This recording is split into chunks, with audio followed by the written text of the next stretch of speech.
एक आदर्श पिता द्वारा बेटे को दी गई सलाह। 1. अगर तुम्हारे जूते की मरम्मत या पॉलिश की जरूरत हो तो सीधे मोची की दुकान पर पैर रख कर मत जाना। पहले खुद अपने जूते को एक बार साफ करने की कोशिश करना। 2. किसी को भी कभी मजदूर, नौकर या चाकर कहकर मत बुलाना। याद रखना, वे भी किसी के भाई, बहन, माँ या पिता है। उन्हें हमेशा सम्मान से बुलाओ। 3.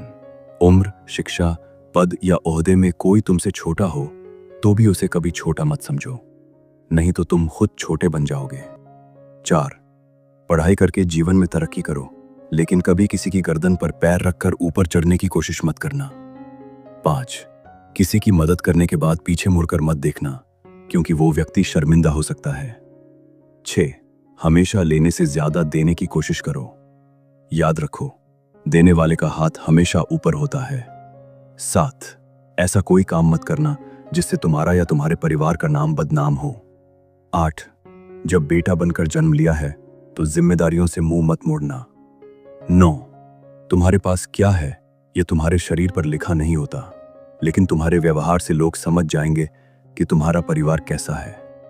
10. कभी भी मां की बात सुनकर पत्नी को या पत्नी की बात सुनकर मां को कटघरे में खड़ा मत करना, तुम किसी एक को भी गिरा नहीं पाओगे। 11. अगर किसी के घर खाने का निमंत्रण हो तो पहले अपने घर में 2 मुट्ठी चावल खाकर जाना, दूसरों की थाली के खाने की उम्मीद मत करना। 12. किसी के घर के खाने की आलोचना मत करना, कोई भी जानबूझकर बेस्वाद खाना नहीं बनाता। 13. बड़ा आदमी बनने की नहीं, अच्छा इंसान बनने की कोशिश करना। 14.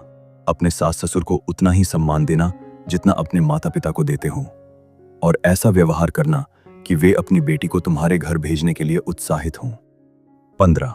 हमेशा विनम्रता और शालीनता से चलो और बात करो, लेकिन कभी भी अन्याय से समझौता मत करना।